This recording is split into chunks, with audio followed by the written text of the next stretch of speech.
साथियों, स्वागत है आप सभी का हमारे YouTube चैनल में।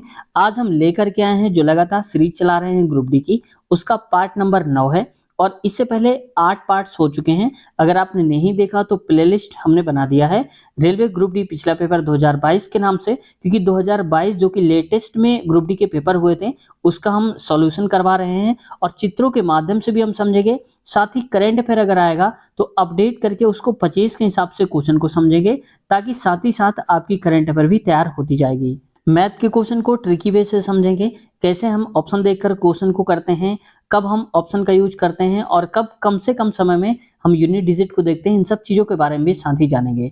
चलिए शुरुआत करते हैं वीडियो की। लेकिन साथियों, आपसे रिक्वेस्ट है, अगर चैनल पे अभी तक नए हो, सब्सक्राइब नहीं किया आप लोगों ने तो सब्सक्राइब कर लीजिए, क्योंकि रेलवे की बेहतर तैयारी होने वाली है आपको इस चैनल से बिल्कुल मुफ्त में। तो उम्मीद है सब्सक्राइब कर लिया होगा। चलिए देखते हैं पहला क्वेश्चन। देखो दोस्तों, आप लोग पूछते हो कि सर कौन सा पेपर करवा रहे हैं, बता दिया करो। तो देखो, मैंने बता भी दिया है। ये 6 अक्टूबर 2022 में जो पेपर हुआ था ग्रुप डी का, शाम की शिफ्ट यानी कि 5 से 6:30 के बीच में, उसको आज हम सॉल्व करने जा रहे हैं। चलिए पहला क्वेश्चन देखते हैं। 20 वोल्ट स्रोत से संयोजित एक विद्युत पंखे की शक्ति 10 वाट है। पंखे में प्रवाहित होने वाली धारा ज्ञात करिए। तो देखो, इसके लिए एक सिंपल सा फार्मूला होता है, P इक्वल टू वी और I। P यानी कि उसकी जो शक्ति होती है, कितना दिया है, 10 दिया है तो आप रख दो 10, और V यानी कि वोल्टेज कितना है, 20 वोल्ट है तो 20 लिख दो V की जगह पे। I धारा हमें बताना है तो I को I ही लिख दो। अब देखो, यहाँ पर ले जाएंगे I की वैल्यू तो हो जाएगा 10 बटे में 20, 1 बटे 2 को लिख सकते हैं 0.5, और एम्पियर इसका मात्रक होता है तो 0.5 एम्पियर हो जाएगा।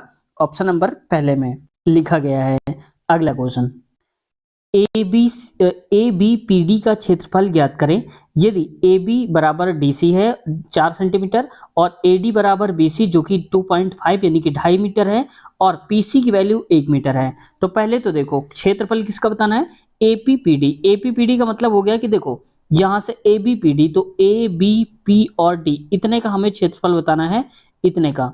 तो हम एक काम कर सकते हैं कि पहले हम टोटल का निकाल लें, इस पूरे का क्षेत्रफल, और ये वाला हटा दो आप, तो बाकी यही तो बचेगा। तो चलिए ऐसे ही करते हैं। अब ए बी 4 दिया है तो मैं इसको मान लेता हूं 4, और देखो डीसी भी 4 दिया है तो डीसी मतलब ये पूरा का पूरा 4 दिया है यहां से यहां तक, और अगला एडी और बीसी मतलब ये 2.5 है और इधर का भी 2.5 है। तो आप बताओ कि जब आमने सामने की भुजाएं बराबर होती हैं तो उसको हम क्या बोलते हैं, आयत ही तो बोलते हैं।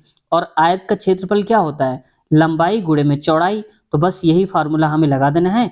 लंबाई कितना है 4 और चौड़ाई कितनी है 2.5, तो 25 चौक को 100 यानी कि 100, और पॉइंट के बाद देखो एक डिजिट है तो यहाँ लगा दो तो 10 आ जाएगा। इसका मतलब इस पूरे का जो क्षेत्रफल है ए बी डी सी का, ए बी सी डी का, ये है 10। ठीक है, अब देखो हमें इतना घटा देना है, और एरिया ट्रायंगल हमने लिख दिया बीपीसी यानी कि बीपीसी ये। तो देखो एक समकोण त्रिभुज बन रहा है, क्योंकि ये समकोण का दिया है। समकोण त्रिभुज का फार्मूला क्या होता है, 1/2 बेस। बेस का मतलब ये कितना दिया है, पीसी। पीसी इंटू में हाइट यानी कि बीसी दिया है तो बीसी लिख दो। तो बस वैल्यू रख दो 1/2, और पीसी कितना दे के रखा था, तो ध्यान से देखो, यहाँ पर पीसी कह रहा था 1 है, तो ये वाला तो 1 है यहाँ से यहाँ तक, तो ये हो जाएगा 1 गुणे में बीसी। बीसी मतलब कि ये ऊपर वाला 2.5 दिया था तो 2.5 लिखेंगे। इसको आगे काट दीजिए, कितना कट रहा है, तो 2.5/2 कर दो तो आ जाएगा 2 एक कम 2, पॉइंट लगा दो, 2 दूनी 4, 2 पंचे 10 यानी कि 1.25 आएगा।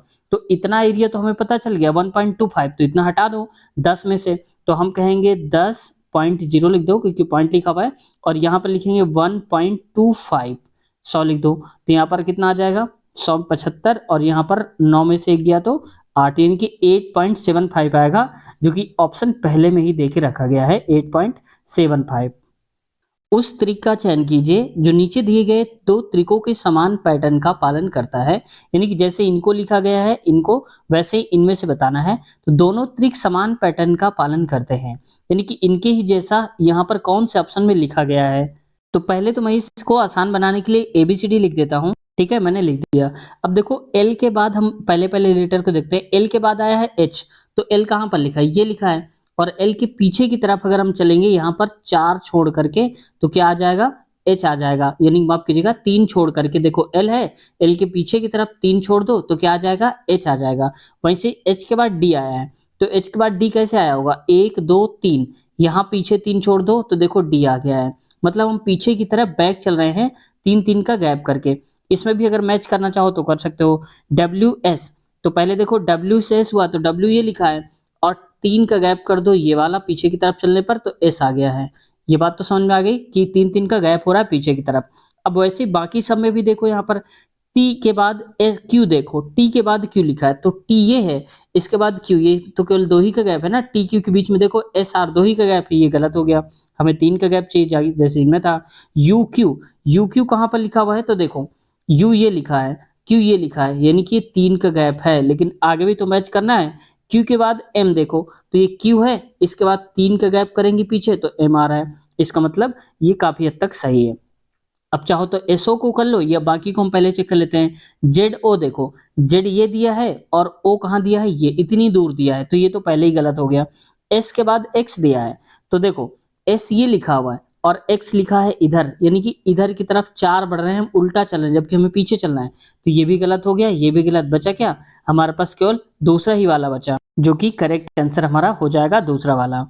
अल्पकालीन औसत लागत डैश के बराबर होती है, तो अल्पकालीन जो औसत लागत होती है दोस्तों, वो होती है औसत परिवर्ती लागत और औसत नियत लागत। अगर हम दोनों को जोड़ देते हैं तो हमारे पास औसत लागत निकल आती है, वो भी अल्पकालीन वाली, यानी कि ऑप्शन चौथा ही करेक्ट आंसर हमारा हो जाएगा। देखो एक दो क्वेश्चन ऐसे जरूर आते हैं इस टाइप के, मैं तो कहता हूँ एक ही क्वेश्चन आता होगा जो कि लगभग कह सकते हो कि ये अर्थशास्त्र से संबंधित होते हैं, तो एक क्वेश्चन पूछ लिया जाता है, ठीक है।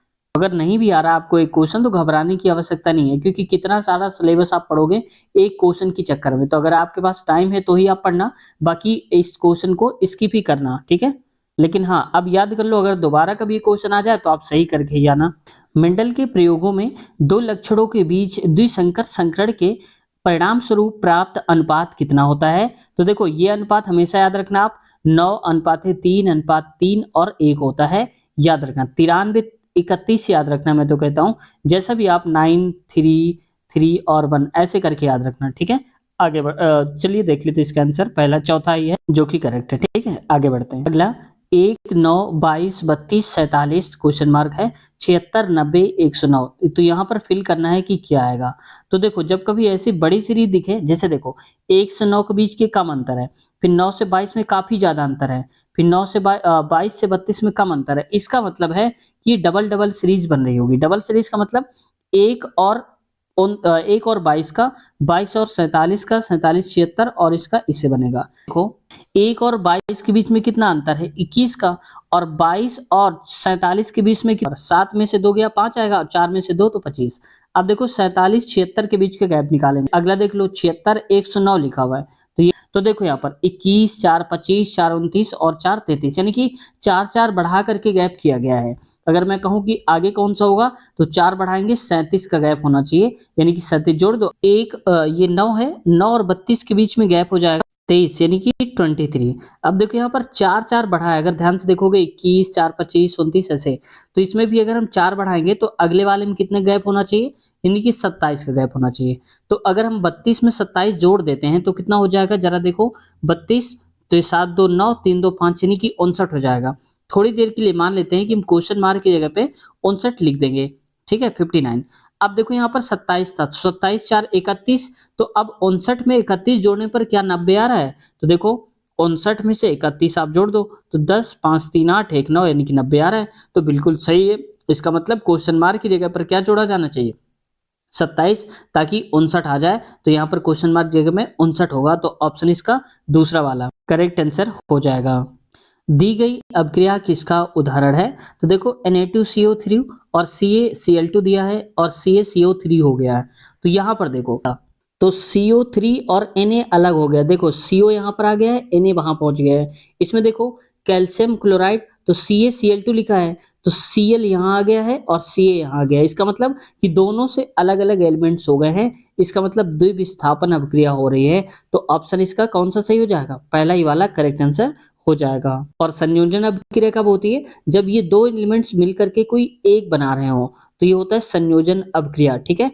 और यहाँ पर अगर देखो केवल विस्थापन अभिक्रिया बोल दें तो विस्थापन का मतलब मान लो कि कोई एक एलिमेंट है वो दो में टूट जाए तो वो होता है विस्थापन। इसमें डबल हो रहे हैं, देखो दोनों टूट रहे हैं तो ये द्विविस्थापन अभिक्रिया है। संस्कृत विद्यापीठ तिरुपति को डैश में केंद्रीय विश्वविद्यालय का दर्जा दिया गया है। तो ये दोस्तों दिया गया था जो दर्जा है 2020 में। तो ऑप्शन पहला ही करेक्ट आंसर है। अब देखो इसको चित्र में भी देख लेते हैं किस टाइप का दिखता है। यह देखो कोई बात हो रही है वहां पर विद्यापीठ, वो इस प्रकार का कॉलेज दिखता है। और एक यहाँ पर ये बिल्डिंग है, ये भी आप देख सकते हो। ये पूरी फोटो वहीं की। ये तो हालांकि एक फ्रंट है इसका, बहुत बड़ी यूनिवर्सिटी है जो कि बनाई गई है और यही चर्चा में भी रही है कब 2020 के समय पे, तभी यहाँ पर क्वेश्चन में पूछ लिया गया है। कुछ मछलियां पानी का घूंट लेकर सांस लेती हैं, यानी कि जब सांस लेती हैं तो पानी पूरा अंदर की तरफ ले जाती हैं, घूंट लेते हैं। ये मछलियां पानी का घूंट डैश, आपको ऑप्शन देखो, प्रति मिनट हवा को सांस में लेने वाले जीवों की तुलना में कम बार लेती हैं।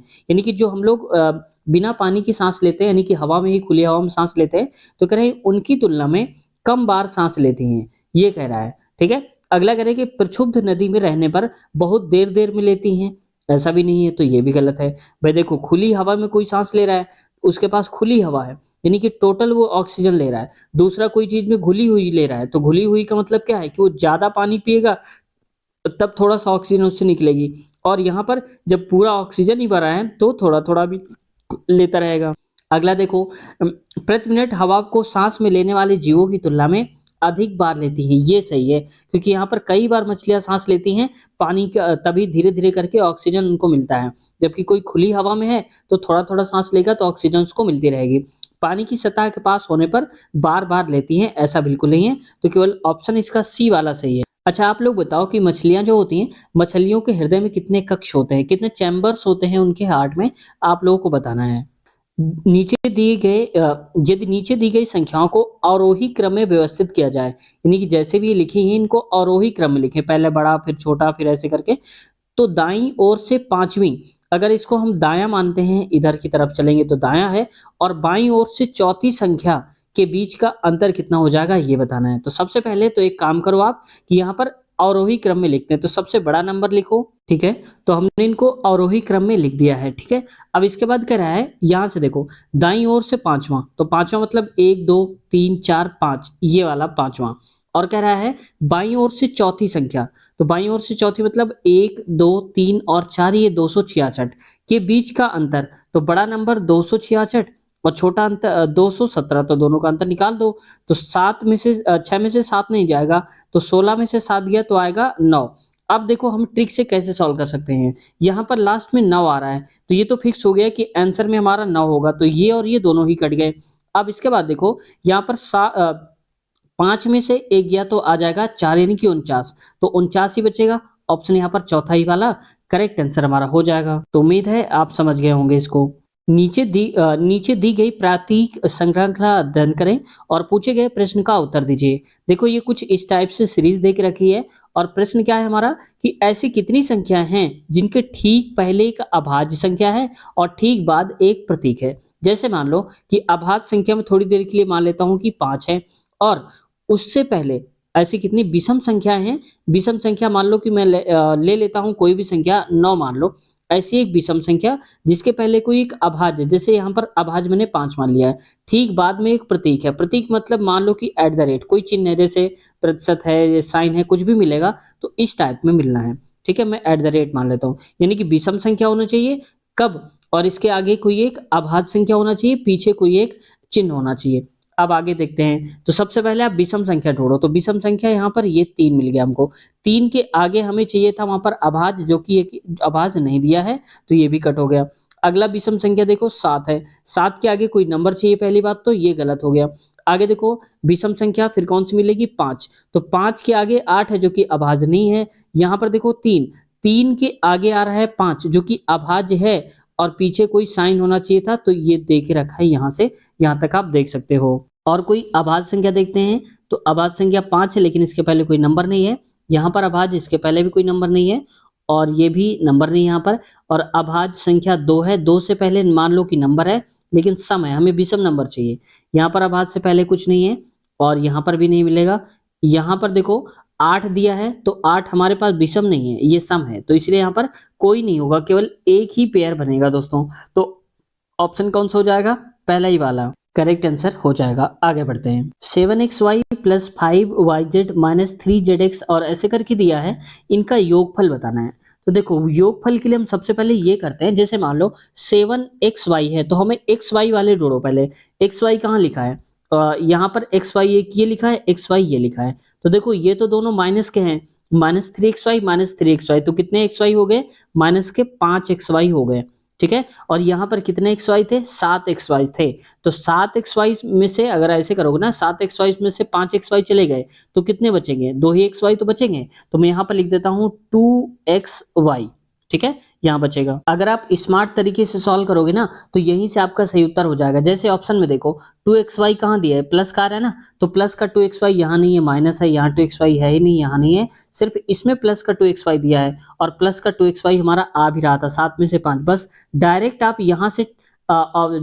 यहाँ से टिक करके आगे बढ़ सकते हो। मैंने बताया था ना स्टार्टिंग वीडियो की कि ऑप्शन से कैसे करते हैं, तो इसी तरीके से ऑप्शन से आपको सॉल्व करना है, तो डायरेक्ट यहाँ से आप बढ़ जाओगे, लेकिन मैं आपको समझा रहा हूँ इसलिए मैं आपको पूरा ही सोल्यूशन बताऊंगा। अगला देखो ये 2xy हो गया, ये भी हो गया, कौन सा था xy वाला, ये 3xy वाला था। अब देखो yz लिखा है, तो yz प्लस का 4yz और ये प्लस का 5 और प्लस का 4, कितने yz हो गए, तो आप कहोगे यहाँ पर हो जाएंगे 9yz हो जाएंगे, तो yz कहीं और यहाँ लिखा नहीं है, तो प्लस का 9yz हो जाएगा, 9y और z हो जाएगा, ठीक है। तो yz और yz हो गए। अब zx देखो, तो zx माइनस का 3 ये है, zx ये है, तो 3 माइनस का और ये प्लस का 9, तो 6 zx हो जाएगा, प्लस का zx 6 हो गया। अब यहाँ पर देखो zx कहीं और दिया नहीं है, तो प्लस का ये हो जाएगा 6zx हो जाएगा।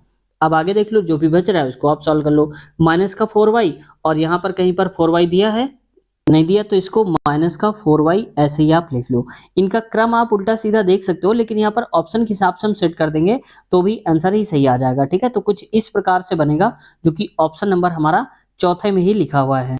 आगे बढ़ते हैं नेक्स्ट क्वेश्चन पे।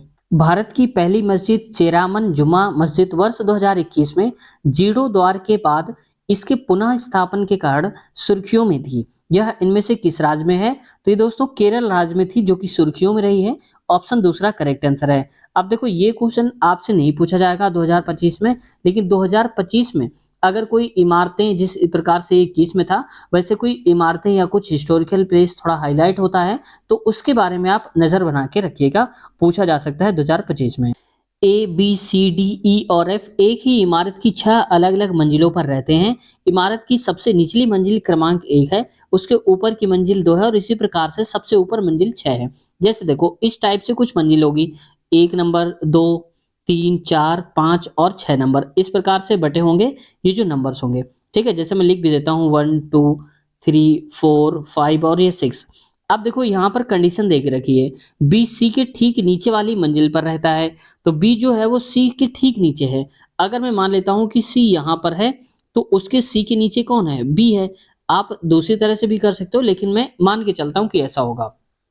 पहले आप कोशिश करना कि इनको दूर दूर रखना, जैसे मान लो सी है फिर यहाँ बी, ताकि बीच में कोई एडजस्ट करना पड़े तो आप एडजस्ट कर लो आराम से, इस प्रकार से आपको बना के चलना है, ठीक है। तो यहाँ पर मान लेता हूं मैं बी है। अगला कह रहा है सी एक सम क्रमांक वाली मंजिल पर रहता है, सी सम क्रमांक, तो दो तो सम नंबर पे आता है ना।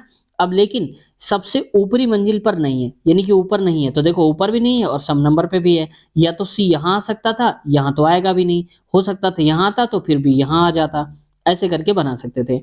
आगे कह रहा है बी और डी की मंजिलों के बीच केवल 3 व्यक्ति रहते हैं, बी और डी के बीच, तो 3 लोग, 1 2 3 लोग, तो इसका मतलब डी यहाँ होगा, 5वें नंबर पे होगा। आगे कह रहा है केवल 3 व्यक्ति रहते हैं, ए एफ के ठीक ऊपर वाली मंजिल पर रहता है, ए जो है एफ के ठीक ऊपर। अब ए और एफ आसपास होंगे, तो इसका मतलब यहां से देखो ए एफ के ठीक ऊपर है, तो अगर मैं एफ यहां मान लेता हूं तो ए जस्ट ऊपर हो जाएगा इसके, यही तो कहना चाहता है।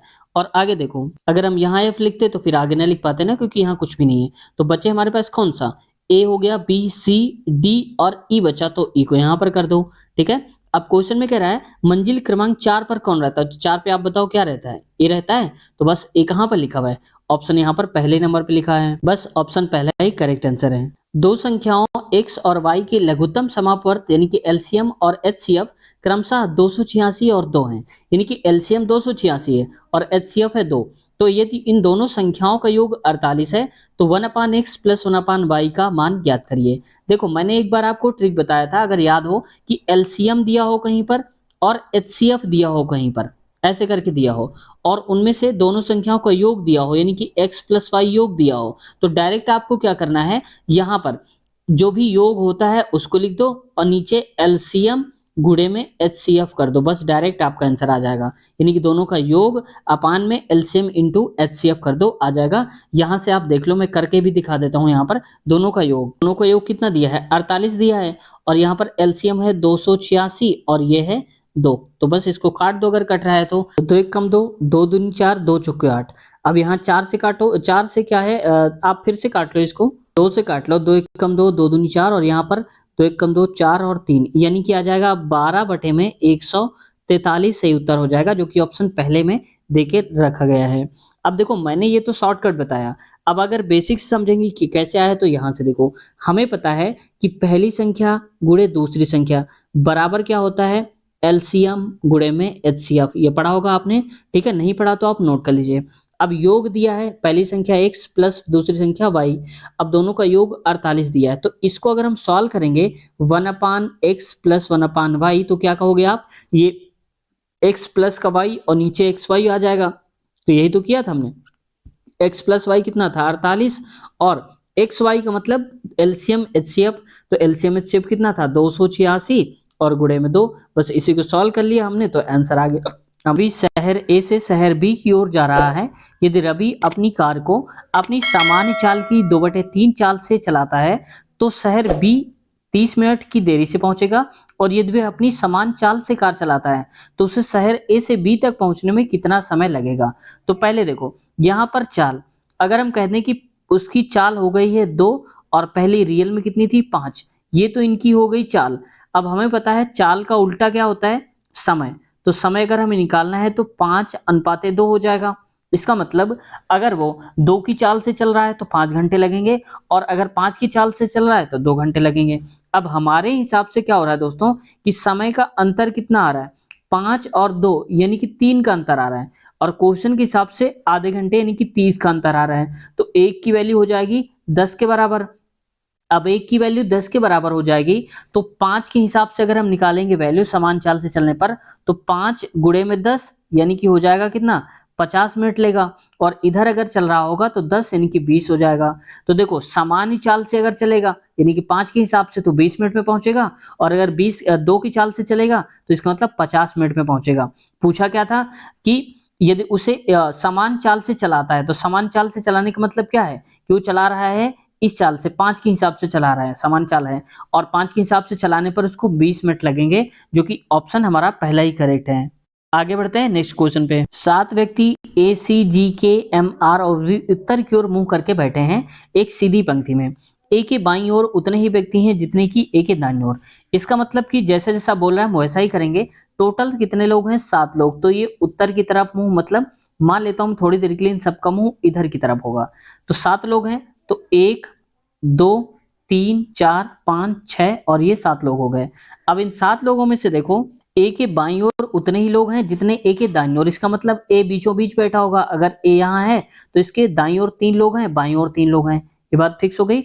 अब यहाँ पर कह रहा है सी ए के दाईं ओर दूसरे स्थान पर है, तो ए का दायां इधर होगा और ए का बायां इधर होगा। तो दाईं ओर दूसरे स्थान पर देखो, तो पहला स्थान दूसरा स्थान यानी कि सी यहाँ पर बैठेगा, ठीक है। सी और जी के बीच केवल 3 व्यक्ति हैं, तो सी जी के बीच 3 व्यक्ति यानी कि 1 2 3, तो जी यहां पर हो जाएगा, तभी तो 3 व्यक्ति बैठेंगे।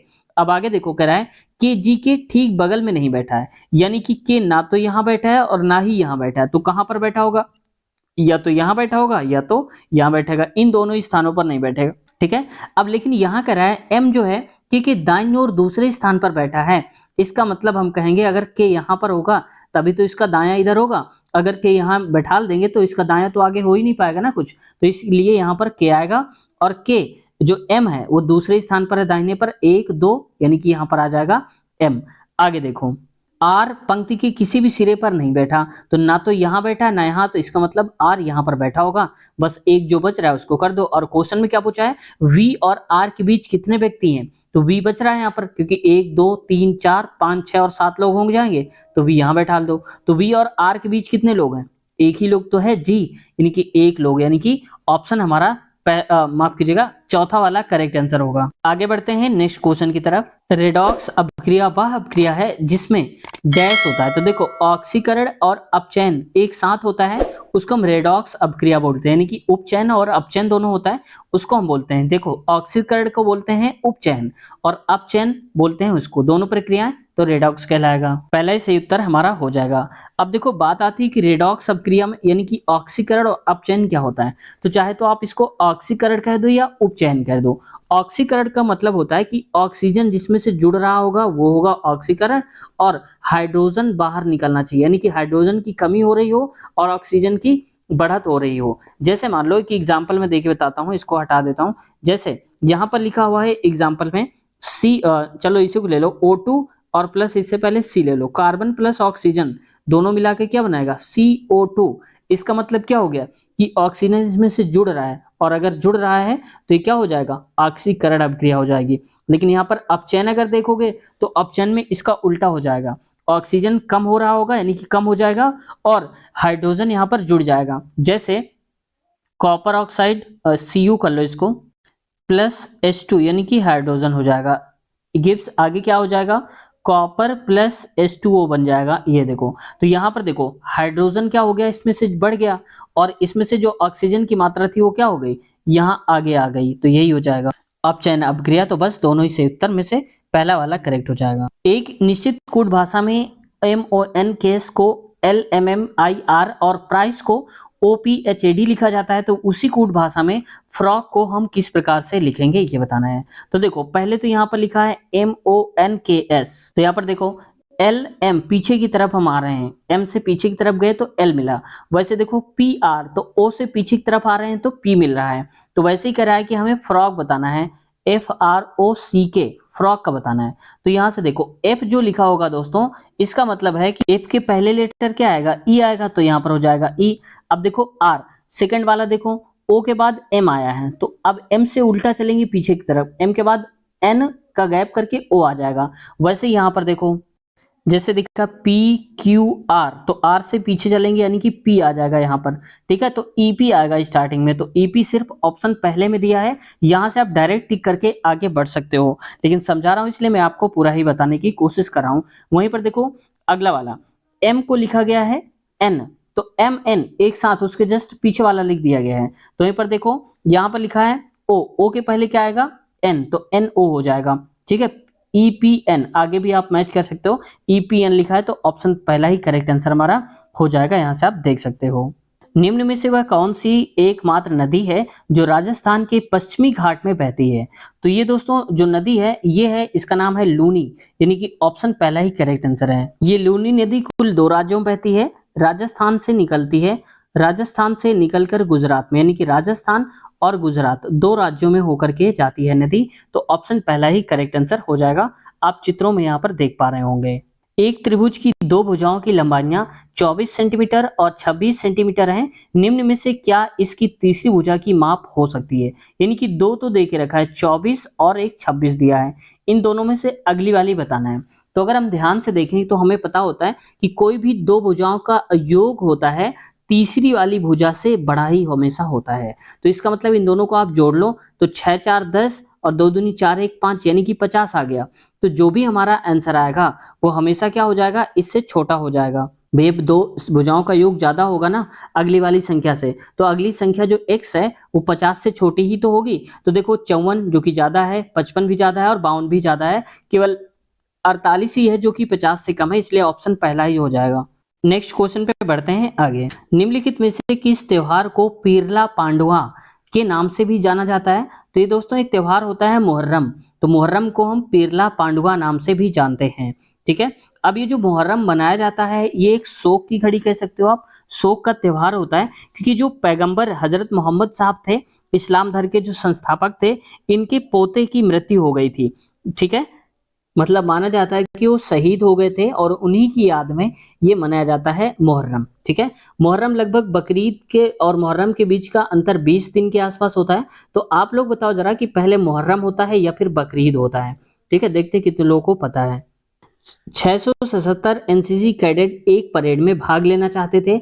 उक्त परेड में भाग लेने के लिए कैडेटों को एक आयताकार पैटर्न में व्यवस्थित किया जाना था, जहां पंक्तियों की संख्या स्तंभों की संख्या के बराबर हो। एनसीसी कैडेटों की वह न्यूनतम संख्या बताना है जो इस परेड में भाग लेना चाहते थे, लेकिन उन्हें इससे बाहर रहना पड़ा, यानी कि वो पूरा का पूरा ग्रुप नहीं बना पाए। ग्रुप बनाने का मतलब जब कभी ऐसा आ जाए, आयताकार का मतलब कुछ इस टाइप का बनाना चाहता है। अगर यहाँ पर 3 है तो ऐसे भी यहाँ पर 3 लाइनें ऐसे करके होनी चाहिए। ठीक है, इस प्रकार से दोनों में बराबर बराबर लोग हो, यहाँ भी और यहाँ भी। तो कुछ बच जाएंगे, हमारे पास बचे हुए कितने लोग हो जाएंगे वो बताना है। तो जब कभी भी पूछा जाए तो डायरेक्ट आप इसका ये देखो कि परफेक्ट स्क्वायर किसका बन रहा है। तो मैं 25 का करता हूं तो 25 का स्क्वायर कितना होता है, 625 होता है। ये तो लिखा है 677 है। तो अब देखो 26 का स्क्वायर कितना होता है, ये हो जाएगा 676। तो आसपास हो रहा है, 27 का तो ज्यादा ही हो जाएगा। अब 676 का मतलब है कि 26 तो बन जाएंगे, इन सब में परफेक्ट स्क्वायर है तो 26 हो जाएगा। लेकिन माफ कीजिएगा, 26 लाइनें बन जाएंगी, लेकिन 676 लोग यूज हो जाएंगे। एक लोग बचेगा क्योंकि 677 लोग है ना, तो एक्स्ट्रा एक बचेगा, इसका पेयर नहीं बन पाएगा, तो एक ही लोग एक्स्ट्रा हो जाएगा, जो कि ऑप्शन चौथे में लिखा है। ठीक है, तो चौथा करेक्ट हो जाएगा। अच्छा, आप लोग बताओ कि 15 का स्क्वायर क्या होता है। 15 का स्क्वायर आप लोगों को बताना है, कितने लोगों को याद है देखते हैं। ठीक है, तीन भिन्न अभाज्य संख्याओं का योग 40 है, यानी कि अलग अलग तीन अभाज्य संख्याएं हैं। अभाज्य संख्याओं का मतलब होता है जो कि अपने या फिर एक से ही कटे। इन अभाज्य संख्याओं का गुणनफल बताना है। ठीक है, जैसे मान लो x, y और z होगा, इनका योग तो देख रखा है 40, लेकिन इनका गुणनफल बताना है वो कितना होगा। तो ऐसे क्वेश्चन को हमेशा आप ऑप्शन से करो। ठीक है, तो ऑप्शन में मान लेता हूं मैं 310। तो 310 को अगर आप फैक्टर करोगे तो ये हो जाएगा 31 गुणे में 10 हो जाएगा, और 31 का फैक्टर कुछ होता नहीं। और दोनों का अगर हम जोड़ेंगे 31 10 तो होता है 41, जबकि हमें चाहिए यहाँ पर 40 और तीन संख्याएं चाहिए, ये तो यहाँ पर दो ही हैं। तो ये ऑप्शन हमारा चौथा गलत हो गया। अब अगला 434 को देखते हैं। तो 434 लिखा है, तो इसको अगर आप आधा भी करोगे तो 2 एक कम 2 और 2 एक कम 2, 2 सत्ते 14, और यहाँ पर गुणे में 2 आ जाएगा क्योंकि हमने 2 से काटा है। अब अगला 7 से काटेंगे तो 7 त्रिक 21 और 7 एक कम 7, गुणे में 7 गुणे में 2 करेंगे। अब अगर इनको आप तीनों को जोड़ोगे तो 31 7 38 और 38 तो हो जाएगा 40। तो टोटल हमारे पास 40 आना चाहिए था, देखो 40 आ भी रहा है, और इनका मल्टीप्लाई करने पर कितना आना चाहिए, ये यहाँ पर दिया है 434, तो 434 आ भी रहा है, तो इसलिए हमारा केवल ऑप्शन हो जाएगा सी वाला करेक्ट आंसर हो जाएगा। ठीक है, लेकिन अगर आप बाकी को भी चेक करना चाहो तो आप लोग चेक कर सकते हो। जैसे 722 लिखा हुआ है, अब इस 722 में देखो, 722 वाले को इसके आप फैक्टर करोगे भी तो 2 3 6 2 छक्के 12 1 361 और गुणे में 2 आ जाएगा। अब आगे भी आप इसको करोगे तो भी नहीं हो पाएगा, इसलिए हमें केवल आंसर जब मिल गया है तीसरा वाला, तो इसी को आगे बढ़ेंगे और टाइम वेस्ट अपना नहीं करेंगे। दोस्तों, आज हमने 25 तक के क्वेश्चंस कवर कर लिए हैं, और इसके आगे वाले बचे हुए क्वेश्चंस करेंगे नेक्स्ट पार्ट में। और अगले पार्ट की लिंक डिस्क्रिप्शन में इसी वीडियो के नीचे मिल जाएगी, लिखा होगा अगला पार्ट, उसके आगे लिंक होगी, उस पर क्लिक करेंगे तो डायरेक्ट अगला पार्ट शुरू हो जाएगा। तो आपको कहीं जाना नहीं है, डायरेक्ट यहीं डिस्क्रिप्शन से आप देख लीजिएगा अगला पार्ट। या फिर अगर आप स्टार्टिंग से देखना चाहते हैं सारे पार्ट्स को, बेहतर तैयारी करना चाहते हैं, तो हमने प्लेलिस्ट अलग से बना दिया है, रेलवे ग्रुप डी पिछला पेपर 2022 के नाम से। वहां से आप आसानी से सारे पार्ट्स देख सकते हो, और हमने सारे पार्ट्स को क्रम से लगा दिया, जैसे 1 2 3 4 ऐसे करके। तो हर एक पार्ट की अगले वीडियो की लिंक जो है उसी के डिस्क्रिप्शन में देख लिया करो। जैसे पार्ट 1 आपने देखा, पार्ट 1 के बाद पार्ट 2 आपको चाहिए, तो पार्ट 1 के डिस्क्रिप्शन में देखना अगला पार्ट होगा, क्लिक करेंगे तो पार्ट 2 शुरू हो जाएगा। पार्ट 2 के डिस्क्रिप्शन में पार्ट 3 की अगला लिंक होगा, क्लिक करेंगे तो ऐसे करके। तो सारे पार्ट्स एक दूसरे से हमने लिंक कर दिए हैं, आसानी से आप वहां से देख सकते हो। या फिर पार्ट 1 की लिंक इसी वीडियो के नीचे मैं डिस्क्रिप्शन में दे दूंगा, वहां से भी आप क्लिक करके उस प्लेलिस्ट तक पहुंच सकते हो। और साथ ही अगर आप एनटीपीसी के बहुत सारे प्रीवियस ईयर करवाए हैं, उन्हें देखना चाहते हैं, तो भी प्लेलिस्ट अलग से बना दिया हमने एनटीपीसी पिछला पेपर के नाम से, उसको भी आप देख सकते हो। या फिर एनटीपीसी के पार्ट 1 की लिंक इसी वीडियो के नीचे मिल जाएगी, वहां से आप देख सकते हो। और दोस्तों साथ ही अगर आप ये देखना चाहते हो कि किसी भी संख्या का परफेक्ट स्क्वायर कैसे निकालते हैं तो उस इसी वीडियो के नीचे देख लेना, यहाँ पर लिखा होगा वर्ग निकालने की ट्रिक और उसके आगे लिंक होगी, उस पर क्लिक करेंगे तो आसानी से आप उसको सीख पाएंगे। थोड़ी देर की वीडियो है, अगर आप उसको देख लेते हैं तो आगे आने वाले समय में आप परफेक्ट स्क्वायर आराम से निकाल पाएंगे। दोस्तों आज की वीडियो कैसी लगी कमेंट सेक्शन में जरूर बताइएगा। आप लोगों का कोई समस्या है, कोई क्वेरी है या किसी भी प्रकार का कोई डाउट है तो आप लोग कमेंट्स करिए, आपका रिप्लाई देने की हम पूरी कोशिश करेंगे। साथ ही चैनल पे अभी तक नए हैं, सब्सक्राइब नहीं किया तो आपसे रिक्वेस्ट है चैनल को सब्सक्राइब कर लीजिए, साथ ही बेल आइकन भी दबा लीजिए ताकि जब भी हमारी वीडियो आए आपके पास नोटिफिकेशन पहुंच जाए और आप वीडियो को सबसे पहले देख पाएं। तो देर किस बात की, नीचे डिस्क्रिप्शन में लिंक है अगले पार्ट की, क्लिक करिए। मुलाकात करते हैं अगले पार्ट में, तब तक अपना ख्याल रखिए। Take care, bye bye.